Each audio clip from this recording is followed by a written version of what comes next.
Hey, it's Grady at Twin Creek Audio, and in this video I'm going to talk about Patchbays. First of all, I'm going to talk about why you would want to use a Patchbay in your studio or home studio, and then I'm going to show you my Patchbays and talk about how I use them. So the main reason that you might want to use a Patchbay is so you don't have to crawl around behind racks and mixing consoles to connect and reconnect your analog gear for different types of recording and mixing configurations. Having a patch bay makes repatching between takes or between recording and mixing a lot easier and allows a lot of flexibility for your setup. Consoles like my big Soundcraft Sapphire back here do not have easily accessible connections. Although some consoles have connections that are easier to access, such as the Mackie 8 bus, the Soundcraft Ghost, and the Soundcraft Spirit series that have a lot of the connections on the top of the console, a console like my big Soundcraft Sapphire and many others such as the Soundtrax Topaz have most of the connections on the back of the console.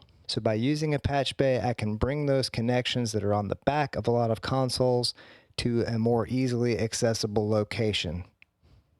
Patch bays also have a setup called normaling, where you can have the top row of the patch bay automatically connected to the bottom row. This is for the connections that are on the back of the patch bay. So whatever is connected to the top row on the patch bay will automatically be sent to whatever's connected on the bottom row on the back of that patch bay. Patch bays can be configured in different ways, such as Noramalled, where both connections are connected all the time, but if you plug something into the front of the patch bay, it breaks the connection from the top to the bottom of whatever's connected to the back of that patch bay. There's also the half normal configuration, which doesn't break the connection from the top to the bottom when you plug into the top connection, but it does break the normal when you plug into the bottom row of the patch bay. You can also set up a patch bay to be isolated where there is no connection from the top row of what's connected to the back of the patch bay to the bottom row. And this is basically just an independent connection that brings connections for things like outboard gear to a more easily accessible location. Before I show you how my patch bays are set up and a little bit about how I use them, I want to talk about organization. In my case, I actually made documents where I planned out what all of my patch bay connections were going to be. This is the patch bay map of the connections in my rack patch bays. That's the patch bays that are over in my rack. And this is the patch bay map of the tie lines or external connections on the built-in patch bay on my Soundcraft Sapphire recording console. And now let's take a closer look at how both of my sets of patch bays are set up. So let's take a look at the patch bays that are in the rack first. This top patch bay is a Neutrik patch bay. This is set up in half normal configuration. The top row right here, 1 through 16, come from the mic panel that's going to be in the live room.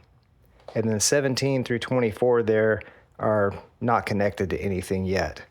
But that's for future expansion in case I put another 8-channel mic panel in the live room. This bottom row, 1 through 16, are the first 16 inputs to the console, so that microphones that are plugged into the mic panel in the live room automatically go to the mic inputs on the console, 1 through 16. Then this bottom row, 17 through 24, this is actually connected to channels 25 through 32 mic inputs on the console. In the screenshot I showed earlier, these were backwards. I actually had this one on top and this one on bottom, but in reality, they're flipped in case you actually took note of that screenshot of my patch bay map that I showed. This bottom patch bay is a Samson S Patch Plus, which I actually like better than this Neutrik. It's a lot easier to configure this because it has switches instead of having to flip the modules like you do on the Neutrik or some of the DBX or Rian patch bays that I've seen. On this patch bay, the first 12 inputs on the top row are what patches over to the built-in patch bay on the Soundcraft Sapphire recording console. And then 13 through 24 are not connected to anything yet. Those are for future expansion. The bottom row on this patch bay are the inputs and outputs to a lot of the mic preamps that I have here in the rack and in the 500 series chassis that's sitting on top of this rack. So here we have an input and then an output. This first one is the Cappy VP26. The second one right here is the Golden Age Pre-573 Premiere with the input on the left and the output on the right. Then we have 2 channels worth of PreSonus MP20. Then we have 2 channels worth of Symmetrix SX202, which are really clean preamps that have a lot of gain. I like to use those for ribbon mics.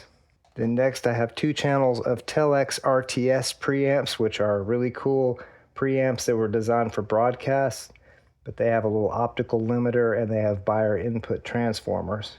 Then these next 2 are actually a little different. These are outputs from the HRK C2584 stereo color processor.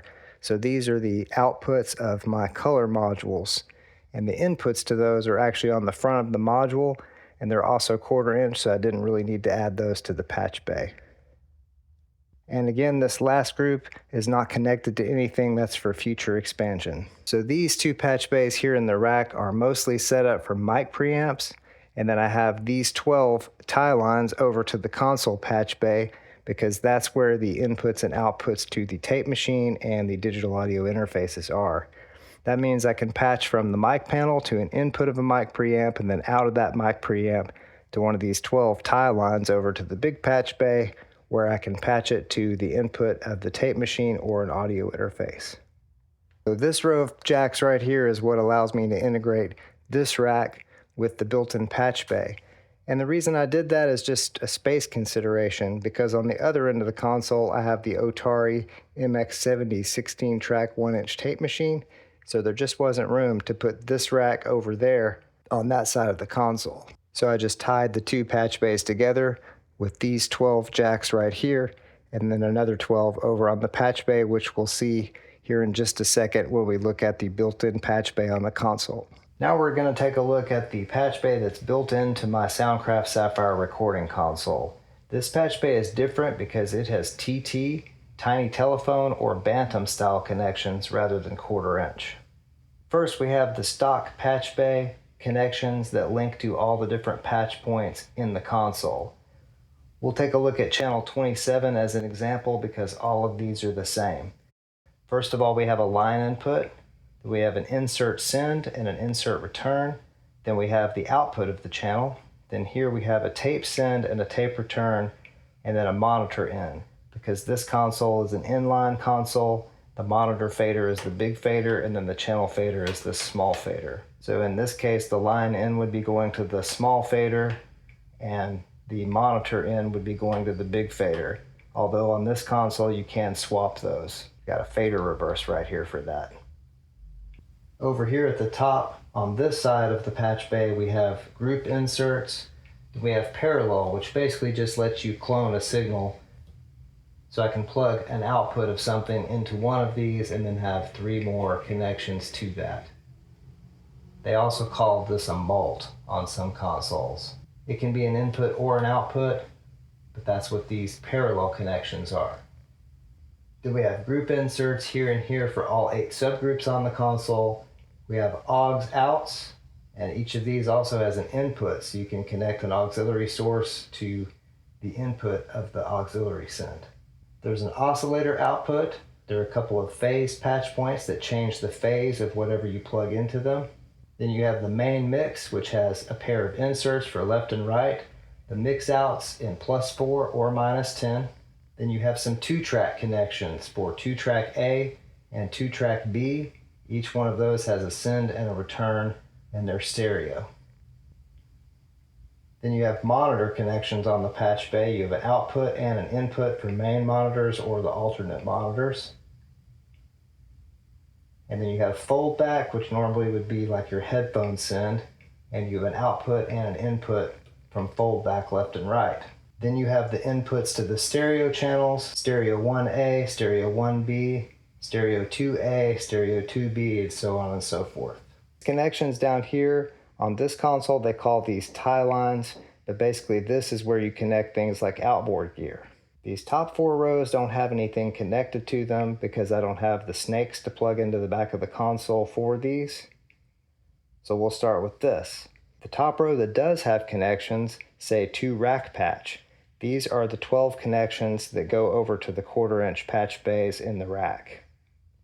This is what allows me to bounce things from that rack over to this patch bay. And next we have a lot of connections for outboard gear, such as my ART TCS twin compressor system. I have a couple of those, so these connections are all for the two TCSs. Each of these has a left and right input and output. They're positioned just like they were in the other rack, with the input on the left and the output on the right. Then I have the input and the output to a Symmetrix CL100, in and out for the Uri LA10 compressor. These two are not being used, that's why that's blank. We have an input and output to the Symmetrix 501. We have stereo input and output to the RNC, and the same thing for the LA Audio 4x4. Next we have the DBX 1066. It's configured the same way with left and right, and you have an input and an output. For left, input and output for right. Then I have connections here, in and out and stereo for an EQ. And then I have the reverb, which is the Yamaha Rev 500. This one is configured a little bit differently because I have the inputs paired here and the outputs paired here. You can see how on the 1066 I have left in, left out, right in, right out. But on the Rev 500 I have left in, left out, right out. That's just different. There's not any particular reason why I made that different, but that's the way this snake was already soldered, so I left it to save myself a little bit of work, because soldering all the snakes for this patch bay took a long time. So having these two patch bays set up this way gives me a lot of flexibility for patching my analog gear to the console, to audio interfaces, etc. I'm going to jump back and talk about these tape send and return connections a little bit more. Let's go back to 27 so you can see it. On this console, the first 24 channels are going to and from digital audio interfaces, so I can do hybrid style mixing through my console and use all of my analog outboard gear. While channels 25 through 40 are connected to the Otari MX70 16-track analog tape machine.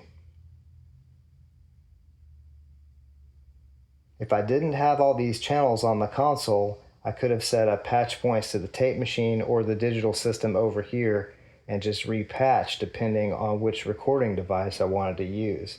But this console has plenty of channels, so I set it up with 1 through 24 for the digital side and 25 through 40 for the analog 16-track tape machine. So this console patch bay, along with the two patch bays that I have in the rack, allows me a lot of flexibility for patching my analog gear and recording devices to and from the console. I can even patch from the digital tape return down to the tape input on the 16-track and bounce things from digital to the analog tape machine, or I can set up the tape return down here from the tape machine to the tape send up here and bounce from analog to digital. So I hope that gives you a better idea of why you would want to use a patch bay and how they're used in a studio like mine. And remember, it's a good idea to plan your patch bays in advance so you can make sure that the cables in your rack and patch bays are going to reach each other properly, and that you have the correct cables to connect everything.